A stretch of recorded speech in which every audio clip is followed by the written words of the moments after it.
Estado Nacional. Comisión de Hacendarios retomará iniciativa que quiere que jubilados retiren el ROP en un solo tracto. El sistema no le cumplió al jubilado. Analizamos cuáles serían las consecuencias. No es un problema del régimen, es que yo no fui cuidadoso con mis ahorros. Además, el efecto de la pandemia en mercados internacionales y situación fiscal del país golpea temporalmente los rendimientos de este fondo.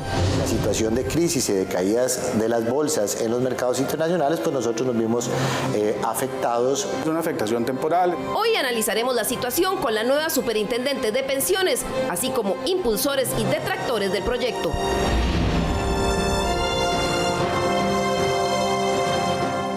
Muy buenos días y bienvenidos a otra edición de Estado Nacional, hoy domingo 14 de junio.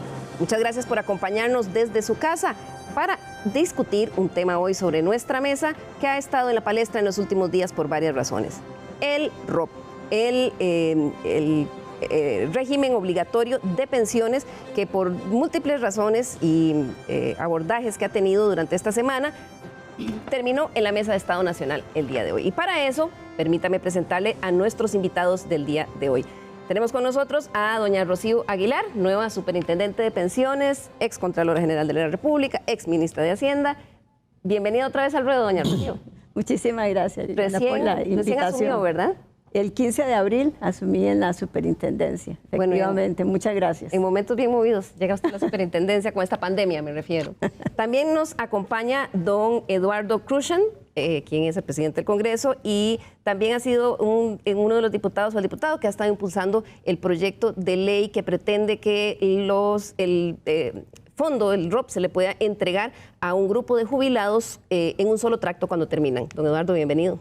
Muchas gracias. Y aquí estamos para servirle. Y también nos acompaña don Edgar Robles, quien es economista, ex superintendente de pensiones y es también profesor de economía en la Universidad de Costa Rica, ¿verdad? Un placer, sí. Muchas gracias por la Bueno, invitación. pues bienvenidos. Hoy vamos a hablar de este tema, pero antes, doña Rocío, como decía hace poquito, entró usted a la superintendencia de pensiones y como ha sido característico en sus gestiones, siempre generando movimiento. Ha habido una serie de ajustes que se dieron en estos días para hacer más ágil el tema de retiros de ROP.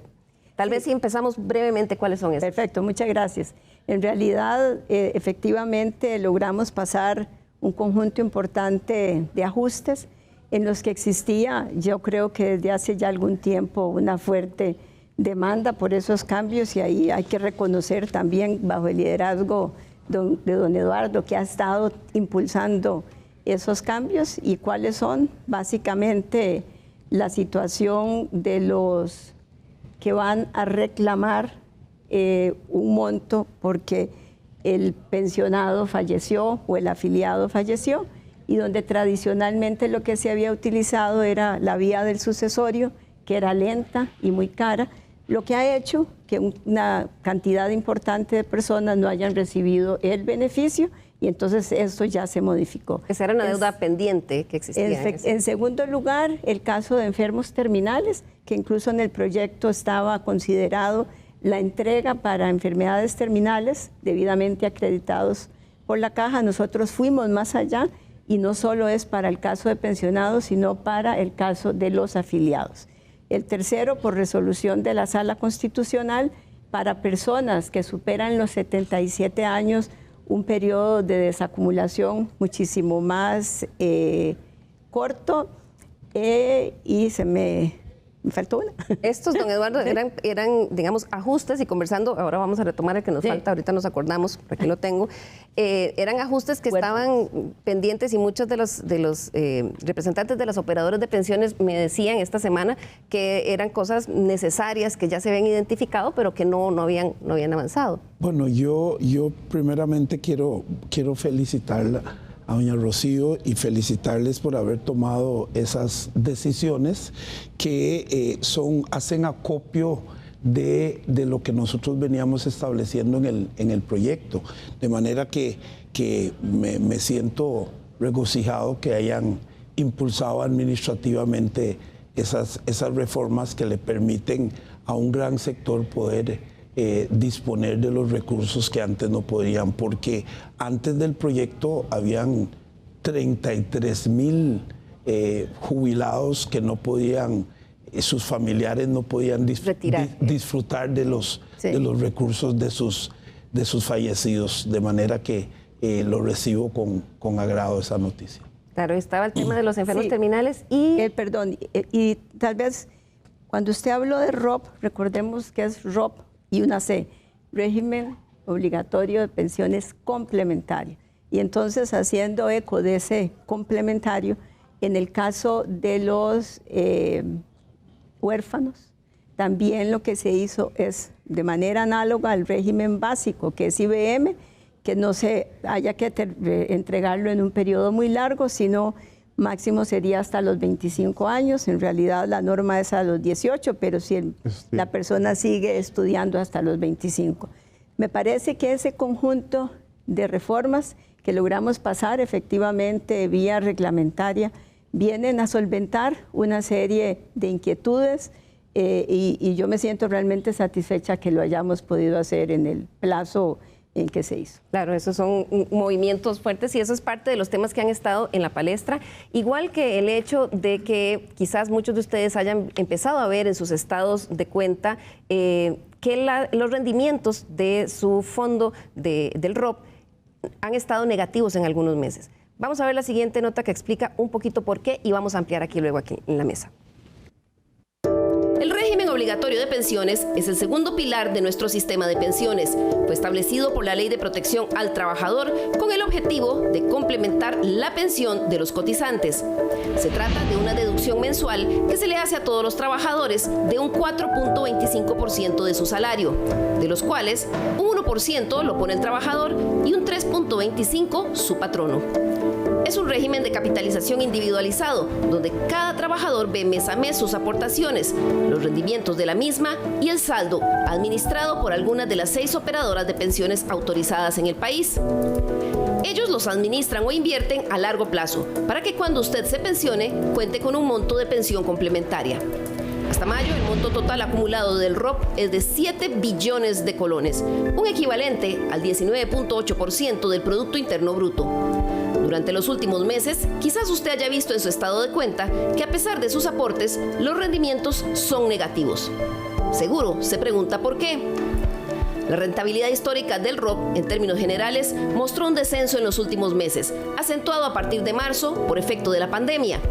Los expertos aseguran que no hay que asustarse porque este es un fenómeno temporal.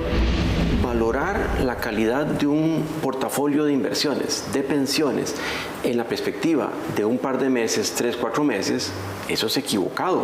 Por un lado, la cantidad de cotizantes ha venido disminuyendo, conforme los efectos de la pandemia dejan a muchas personas sin trabajo. En marzo, la cantidad total de costarricenses que estaban aportando al ROP era de 1.137.249 personas, pero para abril, esta disminuyó a 1.084.260 personas, una caída de un 4.83%. Por otro lado está el comportamiento de las inversiones en que están colocados esos recursos que se han visto afectadas por la pandemia. Aunque cada operadora tiene su propia estructura de colocación de inversiones, a abril de este año, en términos generales, el dinero del ROP está colocado en un 72% en títulos del sector público, Hacienda o Banco Central, un 13% en emisores extranjeros, otro 13% en títulos del sector privado y un 2% en títulos de participación de fondos de inversión. Darse la situación de crisis y de caídas de las bolsas en los mercados internacionales, pues nosotros nos vimos afectados por ese efecto. Los títulos de deuda externa del gobierno de Costa Rica hasta el año pasado se cotizaban muy bien y con motivo de la pandemia, que nos rebajaron la calificación de riesgo, perdieron valor, perdieron atractivo. Entonces eso se refleja. Entonces títulos que tal vez el año pasado se cotizaban a 105, 106% de su valor nominal, o sea, un título de 100 pesos valía 105 pesos, ¿verdad? Hoy en día tal vez vale 102. En términos muy generales, una persona con un salario aproximado de 850.000 colones, que esté aportando al ROP 36.306 colones y que contaba con un saldo final en enero de 1.970.000 colones, probablemente habrá visto que mientras los rendimientos eran positivos en enero, comenzaron a ser menores en febrero. Pero para marzo y abril ya su estado de cuenta mostraba números en rojos. Sin embargo, en mayo han empezado a recuperarse. Aquí es donde los expertos insisten en que en estos casos hay que ver el largo plazo. En materia de pensiones, lo importante no es la valoración de los fondos en un momento determinado, en un mes determinado, sino los registros históricos que tengan las valoraciones. Y en el caso de Costa Rica, las operadoras de pensiones registran históricamente rendimientos superiores al 12%. Usted puede observar ya a partir de mayo una recuperación en este caso. Ahora lo que tenemos que ver es que esa recuperación sea sostenida y mantener una estrategia coherente.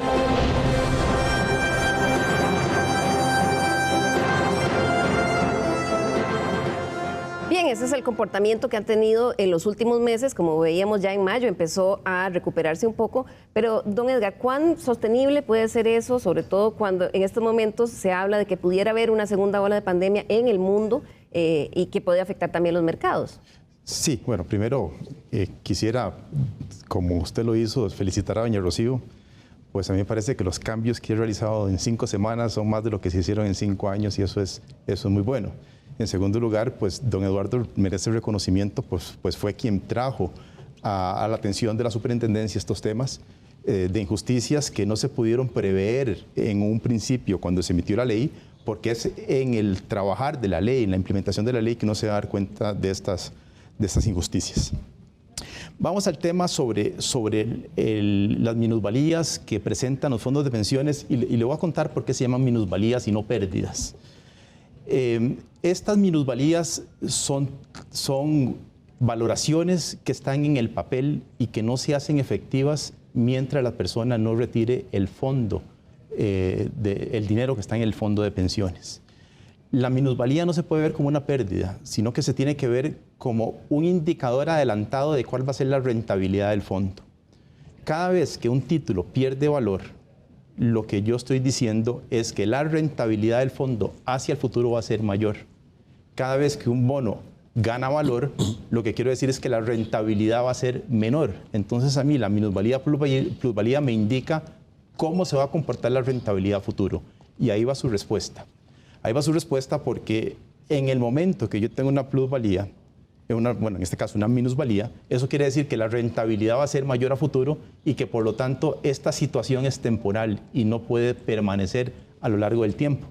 Porque cada vez ahora voy a reflejar rentabilidades mayores que se van a ir acumulando y voy recuperando esas, digamos, pérdidas de papel que tuve en el muy corto plazo. Claro, eso hay que verlo como un comportamiento. Como un comportamiento cíclico, pero simplemente la minusvalía plusvalía es un indicador de qué va a pasar a futuro.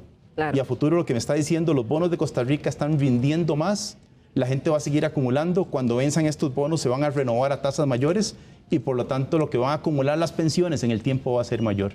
Claro, pero doña Rocío, veíamos que un 72% del dinero de ese fondo lo tienen invertido, este sistema a nivel nacional, en títulos públicos. Eso es Hacienda y Banco Central. Vimos esta semana nuevamente otra calificadora internacional baja la calificación del país, con perspectiva incluso a bajarla pronto. ¿Eso también tiene un efecto en...? Yo creo que aquí es importante tener en consideración que el escaso desarrollo del mercado de capitales y el déficit permanente que ha tenido el gobierno durante muchos años nos ha llevado de alguna forma, digamos, a acumular una cartera con este comportamiento.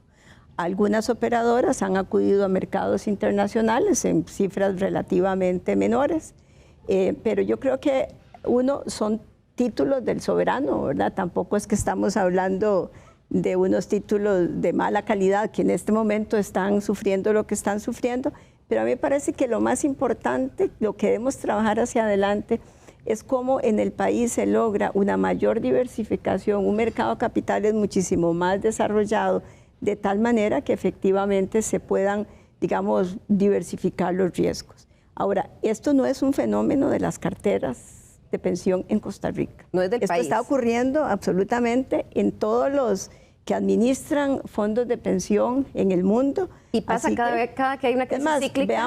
Recordemos el año 2008, ahora que estaba mencionando. Esto que estamos viviendo hoy en otra dimensión, lo vimos con la crisis del 2008.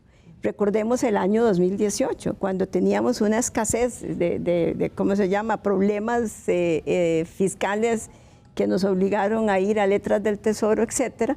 En ese momento también se generó una minusvalía importante que fue recuperada, que fue como 15 días después, un mes después. Después de marzo, digamos, empezó a recuperarse. Así que yo creo que es importante y quizás una responsabilidad nuestra y una responsabilidad de las operadoras, cómo formamos mejor también a aquellas personas que reciben un estado de cuenta, a entender qué es lo que está diciendo ahí, cómo debe leerse, para evitar, que esta serie de casi preocupación, ¿verdad?, que le va a representar a cada una de las personas que tiene ahí recursos que van a ser para su futura pensión, sienta que pueden tener alguna,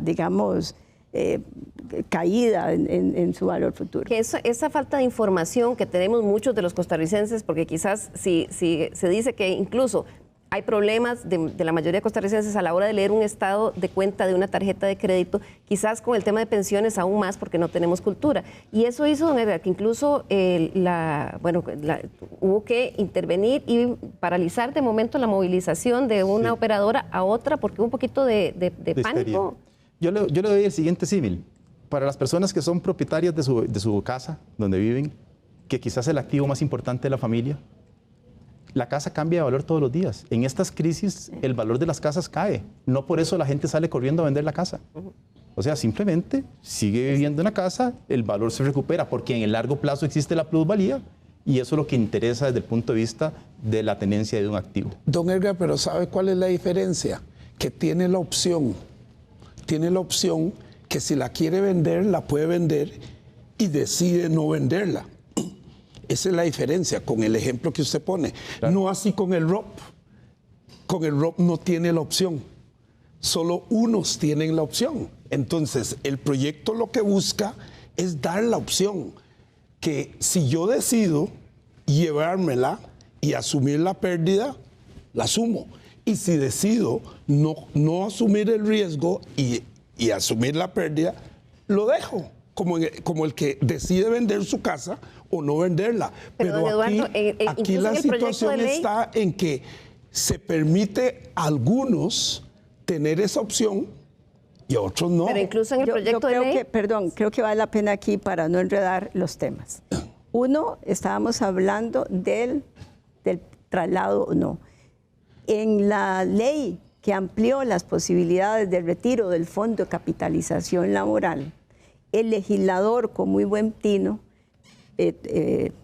consideró que mientras estuviera la emergencia decretada por el Ejecutivo a raíz de la pandemia, para evitar que las personas fueran a materializar una pérdida por traslado de una operadora a otra, se pudiera suspender. No está, hoy se puede solicitar el traslado, lo que no está son recursos. El tema que usted está abordando es un tema diferente que yo creo que es importante también debatirlo y ver qué son las medidas correctivas que tenemos que tomar hacia adelante. Pero prefiero que no confundamos las dos cosas, porque una es el tema de la transferencia de una operadora a otra. Que no significa que la persona pueda llevarse el dinero, sino que es moverla de un lado a otro. Y la otra, estamos hablando, si bien usamos bien el ejemplo de la casa, esto es un régimen complementario de pensiones. Esto no es un fondo de ahorro, es un fondo complementario que nace precisamente en el año 2000, cuando la sociedad costarricense, los políticos, los empresarios, los sindicatos, se ponen de acuerdo para ver cómo podían mejorarle, la pensión a los costarricenses. Porque el régimen básico, el régimen de IBM, estaba presentando problemas como lo sigue presentando a la fecha. Entonces se quería, ¿cómo le complementábamos la pensión? Entonces no olvidemos por un momento que a diferencia de la casa, que yo tengo libre a disposición, y como usted dice, si quiero la pierdo.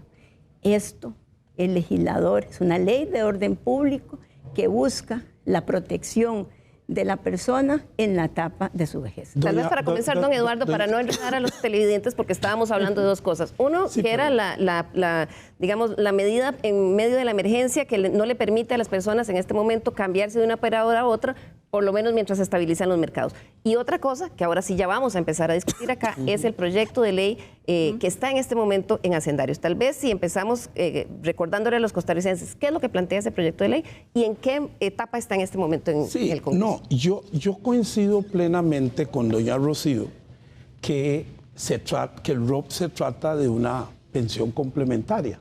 Está determinado así por ley. Sí, pero lo que no puedo compartir con ella es que sea una pensión complementaria para unos y un ahorro para otros. Porque los 1.390 pensionados de lujo que el sistema permite que se lo llevaran todo, para eso no es un ahorro. Es un ahorro para los 6.800 que no les permiten tener esa opción. Claro, pero el proyecto de ley que ustedes están planteando tampoco, digamos, plantea que todos los pensionados lo puedan retirar, porque sería solo una ventana de personas de que se pensionen de aquí hasta el 2023, creo. Y después, por ejemplo, yo no lo podría retirar. No, pero originalmente el proyecto, como se planteó, no se planteó al 2023. Se planteó el 2035, precisamente al momento en que el sistema va a llegar a adquirir su madurez y donde la pensión va a ser una pensión suficiente. Porque el tema es lo siguiente. Cuando en el año 2000 el legislador, a través de la Ley de Protección al Trabajador, crea el ROP, el legislador introduce el transitorio 13 que permite que durante los primeros 10 años todos los jubilados se pudieran llevar su pensión.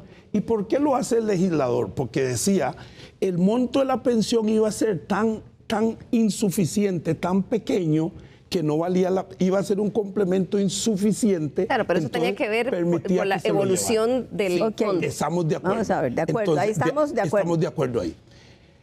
El 16 de febrero del año 2010 se cierra para todas las personas, para todos los costarricenses por igual. ¿Ok? Se cierra. Nadie se lo podía llevar en un solo trato. Llega la SUPEN, impulsa el artículo 6 del reglamento con la famosa fórmula 10%, y abre el tubo. Abre el tubo que el legislador dejó cerrado, pero no abre el tubo democráticamente para todos los costarricenses. Eso es así, doña Rosa. Yo quiero que lo termine don Eduardo y con mucho gusto. Sí, como debería ser, sino que diseña un sistema como anillo al dedo para que unos se lo pudieran llevar, en este caso todos los pensionados de lujo, no hay uno solo que no se lo haya podido llevar, y para que todos aquellos pequeñitos que no es rentable para las operadoras mantener, también se lo pudieran llevar. Okay, y atrapa, termino con eso, y atrapa a un grupo de costarricenses, que en este caso, en este momento anda por el orden de los 7,000, que son los que no se lo pueden llevar por la formulita. Entonces, eso hace que el sistema sea antidemocrático, que sea injusto. Entonces, ese es el planteamiento de quienes impulsan el proyecto de ley. Déjeme decirle, número uno, que efectivamente los 10 años que originalmente previó el legislador resultaron insuficientes. Y me parece que ahí hay un error, digamos, de origen y de diseño. La regla del 10%, en realidad el problema que tiene es que la pensión básica no para todos es del mismo régimen. Unos son de IBM, otros del Magisterio y otros del Poder Judicial. Entonces el 10%, digamos, entonces ahí digamos hay un problema, igual creo de diseño, que resultó en algo inequitativo y en eso coincido plenamente con don Eduardo. Creo que la diferencia que podemos tener es en la medicina, pero yo estoy totalmente de acuerdo con él de que efectivamente esto generó discriminación. Okay. Pero no olvidemos por un momento que acumulado, lo que está ahí acumulado de pensionados o los que se van a pensionar al 23, al 35 o a donde les corresponda, están afectados para el cumplimiento de un propósito. Entonces, lo que tenemos que buscar es cómo hacemos este periodo de desacumulación para que a la llegada del 2035, no es acabar con el sistema de aquí al 2035, sino cuál debería ser la fórmula que permita que haya una desacumulación mucho más acorde a los años de acumulación. Y por ahí es donde estamos identificando, digamos, oportunidades. Yo coincido que lamentablemente la regla tal vez lo que terminó fue siendo incompleta, porque además del límite del 10%, algún otro teníamos que ponerlo. Pero usemos más bien esta experiencia para ver cómo sí deberíamos corregirlo bien hacia adelante. Y yo lo que le ofrezco, por supuesto, dado el interés que usted tiene, es que busquemos cómo deberíamos llevar esa transición para llegar al 2035, que es el momento en que estamos con un sistema que ya haya madurado. Claro. Don Edgar, ¿por qué considera usted que este proyecto no es conveniente para el sistema del ROP de todos los que cotizamos? Yo creo que hay que hacer un poco de historia hacia atrás para entender de dónde surge la regla del 10%. En su momento al CONACYT se le plantea una regla dual, que sea no solamente el 10%, sino un monto mínimo de pensión. ¿Podemos explicarle brevemente a los televidentes? Porque no todos saben qué es la regla del 10%. Básicamente la regla del 10% ¿Y el dice... CONACYT? ¿Y quién es el CONACYT? Sí, el Consejo Nacional de Supervisión del Sistema Financiero. Empecemos del principio. La superintendencia tiene como su tipo de junta directiva, que es el CONACYT, el Consejo Nacional de Supervisión, y quien aprueba los reglamentos es el CONACYT, no la superintendencia. La superintendencia es como el brazo técnico del CONACYT en materia de pensiones y quien somete a aprobación los reglamentos, lo que regula la actividad de las operadoras de pensiones en este caso. Entonces, en su momento, lo que se planteó fue llevar una regla que se basara en el 10%, y el 10% significa que cuando uno le calculan una anualidad, o sea, una pensión que se llama retiro programado, que da más del 10% de la pensión de la caja para la mayoría de las personas, está obligado a comprar una anualidad, o sea, recibir la pensión en tractos como debe ser, porque una pensión es un pago que se recibe idealmente hasta la muerte.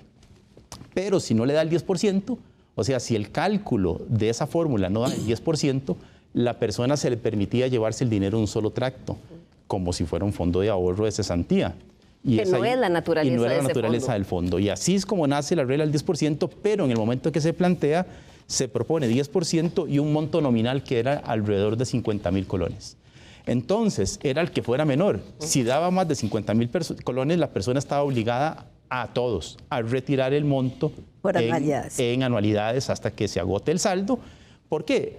Porque el principio fundamental que rige la materia de pensiones, que es muy distinto al que rige la compra o venta de una casa, es que un derecho fundamental consagrado en la Carta Internacional de los Derechos Humanos es que el Estado tiene que proteger el nivel adquisitivo del pensionado. Y lo puede hacer mediante un sistema contributivo tipo ROP o tipo caja, o lo puede hacer mediante un sistema no contributivo, que es el RNC de la Caja del Seguro Social. Al final no podemos dejar desamparado al anciano. Y eso es lo que tiene el espíritu, digamos, social detrás de los fondos de pensiones. Le da un deber al Estado de proteger al anciano. Y entonces eso se logra mediante el otorgamiento de una pensión, que es un pago periódico. Entonces, el CONACYT no acepta esa regla dual y se queda solo la del 10%, que yo coincido con Eduardo, es una regla que no es correcta desde el punto de vista general. Pero lo que plantea el proyecto no soluciona esa situación, porque al mismo tiempo se mete con otra regla que sigue manteniendo la misma perversidad, digamos, que tiene esta regla. Vamos a hacer, don Edgar, tal vez un primer corte y luego vamos a entrar en la segunda parte de Estado Nacional hoy ya con el detalle de por qué es que esta propuesta puede tener, como decía doña Rocío, ser peor la medicina que la enfermedad. Vamos a una pausa y ya regresamos.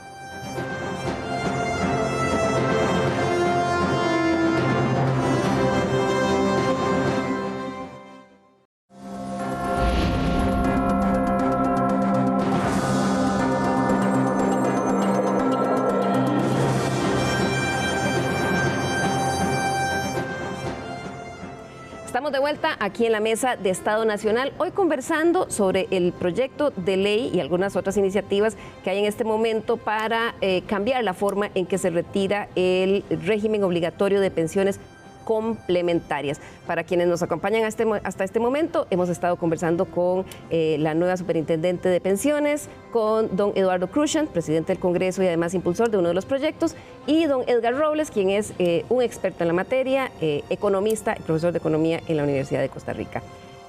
Vamos a empezar este segundo bloque contándole un poquito cuál es lo que ha motivado a un grupo de la población a querer que este ROP se pueda retirar al final de cuando llegan a jubilarse en un solo tracto.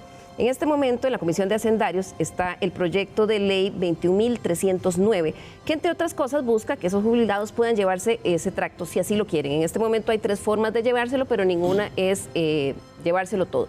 Esa iniciativa es apoyada por un grupo de personas que incluso se han organizado en redes sociales y que se hacen llamar #QuieroMiROP. Marco León lidera el Comité de Lucha por la Recuperación del ROP de este movimiento y veamos un poco qué es lo que plantea él, que es un jubilado. El planteamiento es que se nos debe devolver en un 100% o darle la libertad al jubilado de retirar sus ahorros en un 100%. O en una renta permanente o en un retiro programado como es en la actualidad. El sistema no le cumplió al jubilado. El sistema le ofreció un 20, un 25% y a la fecha únicamente recibe como pensión complementaria un 9.1%, lo cual es totalmente insuficiente, lo cual no colma las esperanzas, las expectativas de los jubilados. En la actualidad ya estamos jubilados 6.850 personas a quienes se nos ha negado la libertad de decidir qué hacer con nuestros ahorros. Y podemos calcular que otras 33.000 personas lo van a lograr de acuerdo o con la esperanza hasta el 2023. El retiro que los jubilados haríamos apenas significa un 2%. Ahora, en cuanto a si representa una amenaza para el segundo pilar, también es falso. Los argumentos técnicos en contra de esta iniciativa se han discutido durante los últimos 2 años, quizás, o el último año, en forma intensa en todos los medios de comunicación. Hoy aquí en la mesa, doña Rocío Aguilar, que recién ingresó a la Superintendencia de Pensiones, me parece que ha tendido un puente diciendo esta es una oportunidad para analizar cosas que pudieran mejorarse sin entrar a debilitar el sistema. Don Edgar, ¿por qué es que esto podría debilitar el sistema? ¿Porque hay una mala concepción cuando se habla de mis ahorros o de mi fondo de pensión? Sí, bueno, vamos a ver. Cuando uno trata de establecer política pública en materia de pensiones, lo que trata de proteger siempre es a la parte más débil.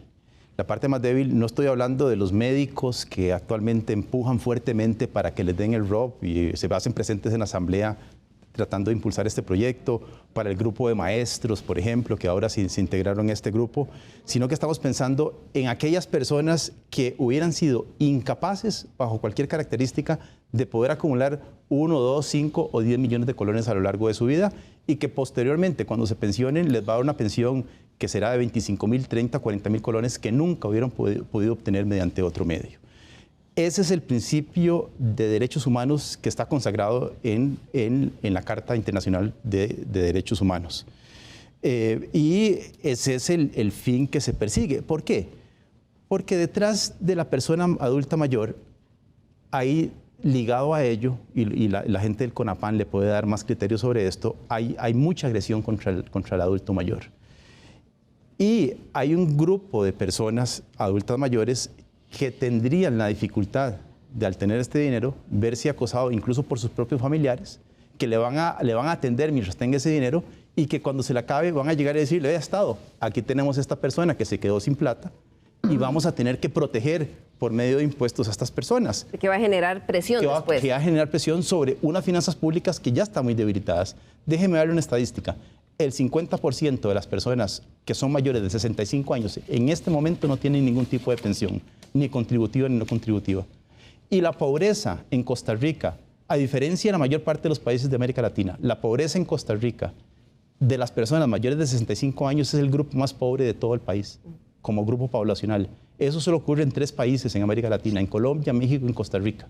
En el resto de los países, los mayores de 65 años son menos, porcentualmente hablando, menos numerosos que el resto de la población. y es ahí en donde a mí me preocupa el tema de la protección de los gastos en edades mayores. Nada más me gustaría hacer una observación sobre la participación del señor Don Marco. Vamos a ver, es prácticamente imposible que un régimen que nace en el 2000 y empieza a acumular en el 2001, que los que llegaron a los 65 años, lo más que ahorraron, si hubieran trabajado desde el primer día y hubieran trabajado durante todos los meses, lo más que van a acumular son 19 años de ahorro. Entonces, por eso es que no da eso que él dice que no le cumplió las expectativas. No, es que la expectativa nunca dijo que usted con 3 años de ahorro iba a recibir durante, ¿cuánto es? 40, 50 años una pensión. Entonces, tal vez para evitar, digamos, que vaya quedando en la gente esa mala concepción. Es imposible, si yo acumulo en 19 años, desacumular en 40 o 50 años y recibir lo mismo que alguien que acumuló 40 que desacumula en 40. Entonces esto, para evitar, digamos, malas, ¿cómo se llama?, concepciones sobre esto. Por eso es que el reto más grande que tenemos es cómo preservamos el ROP, cómo le garantizamos a las personas que efectivamente cuando llegan a la etapa en donde ya no tienen un ingreso por su trabajo, tienen un ingreso digno. Y esto de una vez también creo que, porque este es otro tema que está en el proyecto, que tiene que ver no solo con la entrega a un determinado grupo, o sea, que no sea esa cifra, es un poco más de personas, pero bueno, no importa cuántas sean, es romper con ese principio. Y el hecho de que hayamos cometido un error en el pasado, en la forma en que se distribuyó, no debería ser el argumento para seguirlo cometiendo. Tratemos entonces de que los principios que fueron, digamos, los que se trataron de tutelar cuando esta ley nace, se sigan manteniendo. Busquemos una solución y que la solución sea la mejor solución para la persona en la etapa en que va a requerir de ese apoyo. Lo importante, doña Rocío, lo que usted está diciendo es que la superintendencia no es que está diciendo no, está diciendo busquemos una forma de resolver un error que había, que no es este proyecto. Eliminemos el tema del 10% y la distorsión y la inequidad y las diferencias que generan en los diferentes grupos. Yo en eso estoy totalmente de acuerdo y lo que queremos es buscar entonces cuál es ese punto que nos permite una mejor correlación entre acumulación y desacumulación y no una regla que sí es el 10 y que, como dije, el problema no era además solo el 10, es que hay 3 regímenes básicos. Si todos hubieran sido, digamos, si hubiera sido de IBM, no hay distorsión, pero tenemos Poder Judicial y Magisterio que no tienen el tope de pensión que tiene IBM porque es un régimen solidario. Esas diferencias. Don Eduardo, ¿en qué etapa está el proyecto de ley? Entiendo que doña Rocío esta semana va a comparecer ante la Comisión de Hacendarios. Bueno, primeramente, déjeme hacer una protesta. No me gusta la metodología del programa porque primero hay 2 contra 1 y entonces hay un doble tiempo de los que están en contra. Don Marco está. Hay un doble tiempo de los que están en contra y en un doble tiempo y yo solo tengo con mucho tiempo. Gusto le cedo mi tiempo de aquí en adelante. Y dentro de ese tiempo, doña Rocío, yo creo que es la que más ha hablado. Entonces yo adelante con argumentos, don Eduardo, porque don Marco pero eso siempre ha sido así ella. Ok, yo la conozco. Pero contamos también con justicia con don Marco, que está del lado suyo, ¿verdad? Yo me quedo aquí. Yo debo decir que yo no puedo estar de acuerdo con los argumentos que da don Edgar para oponerse al proyecto, porque primeramente yo debo decir que no es cierto que si las personas retiran toda su pensión complementaria, que se van a convertir en una carga para el Estado. Eso no es cierto. Y menos cierto que van a caer en estado de pobreza. ¿Por qué? Es muy fácil. La pensión mínima del IBM al día de hoy son 136,000 colones. Y el umbral mínimo de pobreza son 110.000 colones. De manera que aunque una persona malgastara su pensión complementaria, siempre le queda su pensión básica, que va a estar por encima del umbral de pobreza. Si es que ese argumento no es cierto. Segundo, en este sistema perverso que crearon, le han entregado desde el 2010 al 2018 a 100.505 personas. Y no pensaron, al entregarle a esas personas, que se iban a convertir en un problema para el Estado. Y le entregaron a esas personas.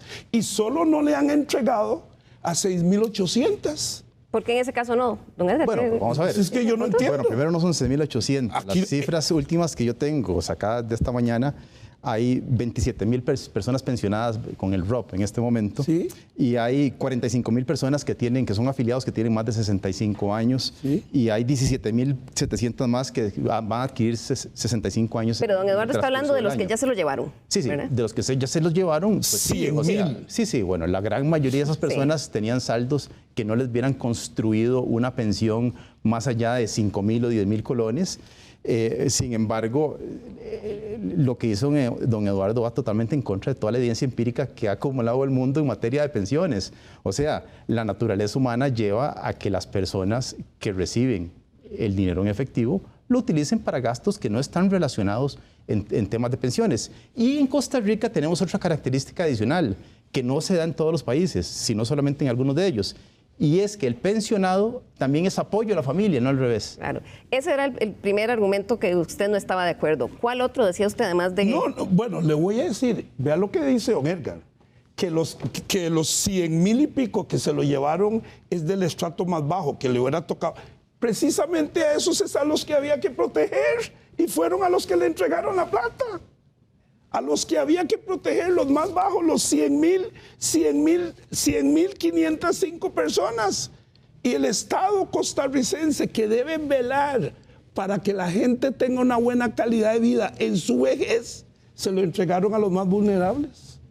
Esa es la paradoja. Y resulta que a los médicos que tienen pensiones de 1.600.000, el tope del IBM, y que no caerían en condición de, que no están en condición de vulnerabilidad, a eso les dicen, no, ustedes no, porque se pueden convertir en un problema para el Estado. Es lo que yo no entiendo. Que nos sinceramos y ya habló que quien está defendiendo ese proyecto usted fue principalmente son los médicos, ¿verdad? Usted fue el que mencionó a los médicos. De esos 100.000, la gran mayoría está en los primeros 10 años, ¿verdad? Porque la ley establecía por el transitorio. No, señor, hablo del 2010 al 2018, no hablo de los primeros 10 años. Y de ese monto, falte la verdad. Y de ese monto No que queda ahí, de esa cantidad que queden ahí, la gran mayoría eran de los que estaban en los estratos bajos, eran pensiones exiguas, que no es posible solucionarle una situación, digamos...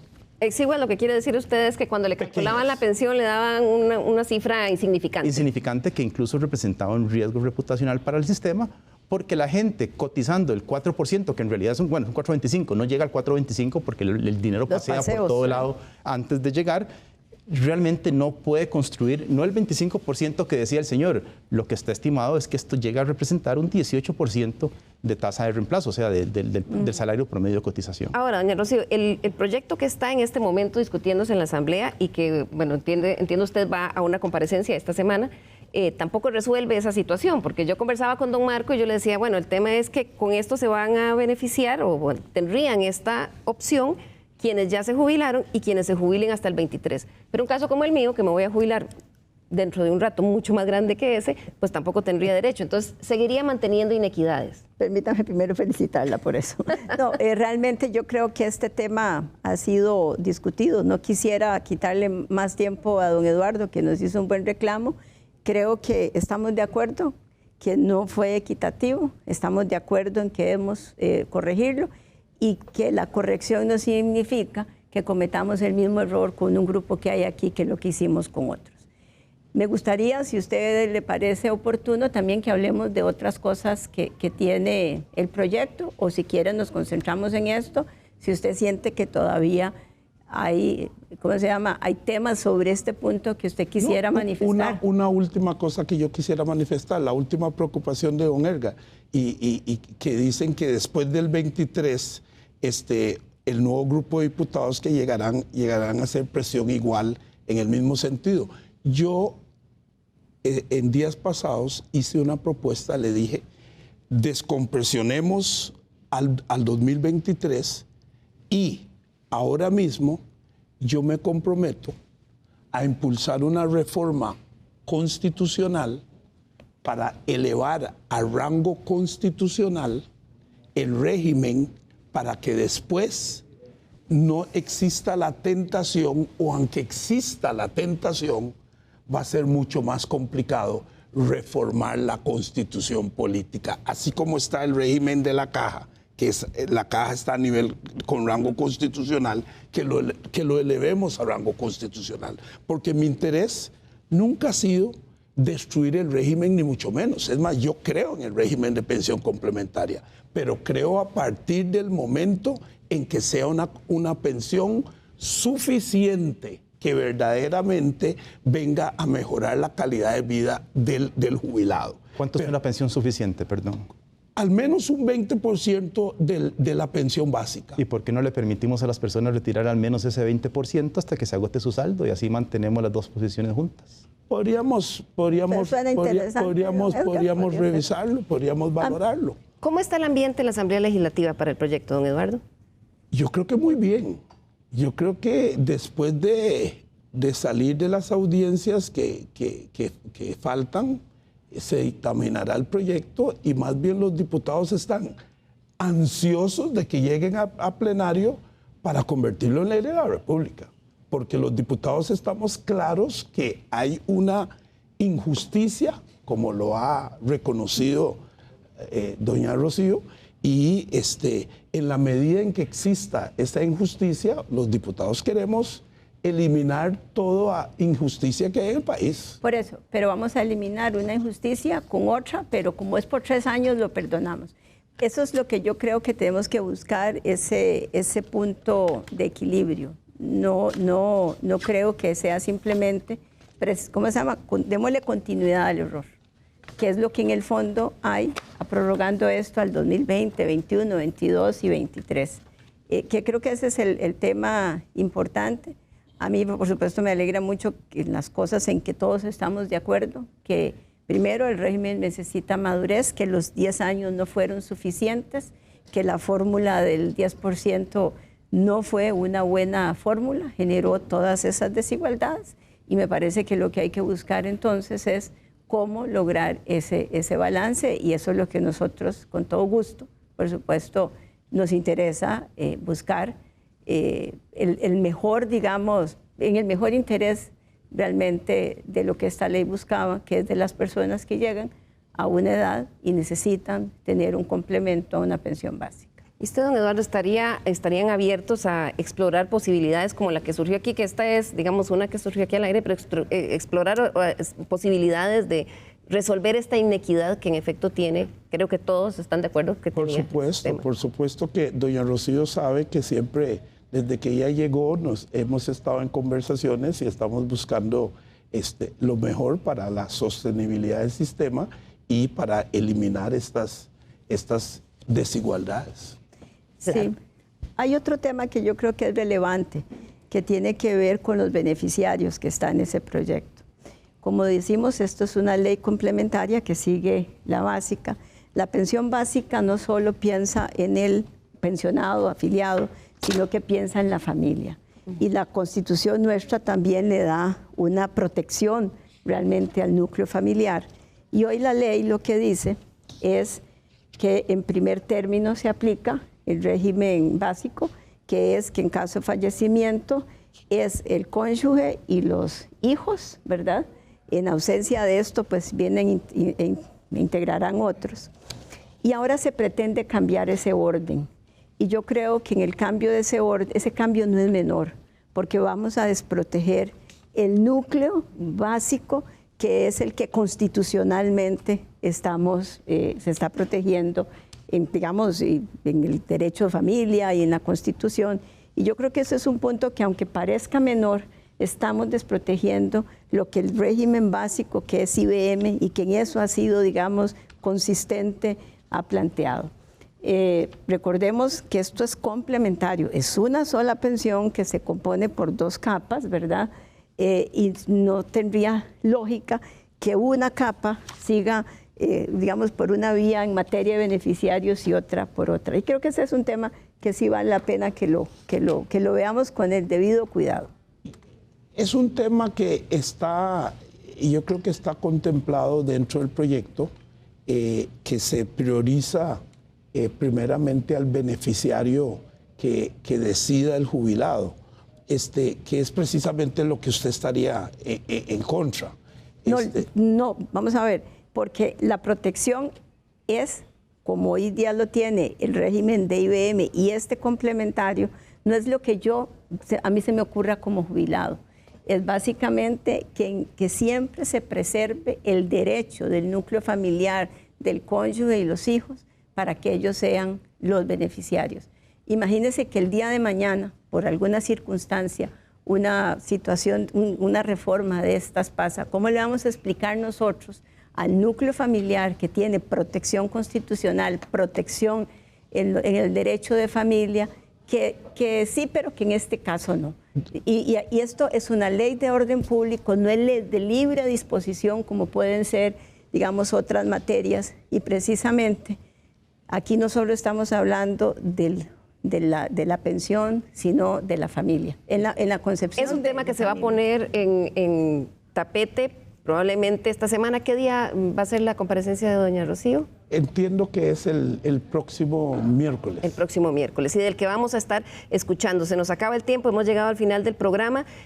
Ustedes saben que siempre concluimos con conclusiones de 1 minuto. Don Eduardo, usted tiene 2 minutos. Y le cedo el mío también. No, le voy a ceder el mío. No, le voy a ceder mi tiempo. No. Porque yo me he sentido realmente muy mal, como si lo hubiera maltratado. Usted sabe que nunca. Le cedo mi tiempo, por favor. Bueno, yo en realidad me siento que hemos alcanzado algunos objetivos que se buscaba a través del proyecto, porque si no se hubiera puesto este tema en la corriente legislativa, posiblemente esos 33,000 fallecidos, sus herederos no tendrían esta posibilidad a través de esta vía más expedita y gratuita de recuperar esos recursos. Y posiblemente tampoco se estuviera viendo las desigualdades e iniquidades que el sistema está cobijando. De manera que solo eso para mí ya representa un triunfo importante, un avance importante. Yo espero que sigamos avanzando en esa misma línea y que podamos buscar llegar a un consenso de tener un sistema que satisfaga a los jubilados, que obtengan una pensión que represente un complemento verdaderamente suficiente y que mejore la calidad de vida de ellos en su vejez, y que podamos mantener incólume el sistema. Don Edgar, en 1 minuto, sus conclusiones. Sí, muchas gracias.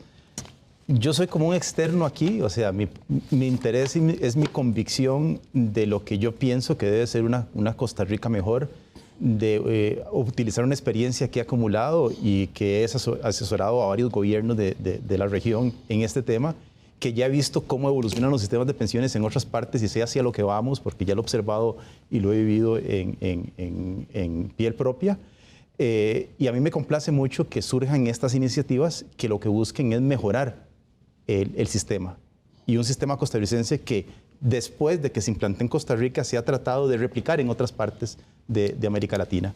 En ese sentido, yo creo que tenemos que trabajar para construir un mejor sistema en lugar de alinear incentivos para que vayan en la dirección opuesta.